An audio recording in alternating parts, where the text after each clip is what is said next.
guys, magluluto pala ako ngayon ng escabeche.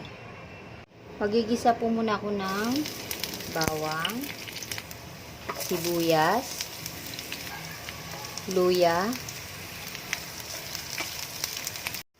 Lalagyan ko rin po ng ketchup, suka, asukal, tubig, at pakukuloyin ko lang po ito. Pagkakulo po, ilalagay ko yung bell pepper at carrots. Tapos pakukuloyin ko rin po ulit siya.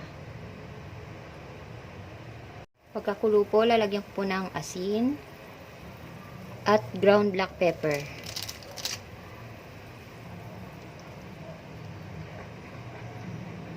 Tapos, lalagay ko po yung cornstarch.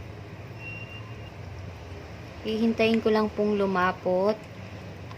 Saka ko po ilalagay yung isdang pinirito kanina. Ito po, ilalagay ko na po yung isda. Pakuluin ko lang po saglit. Ayan guys, ready to serve na. Thank you for watching. Bye!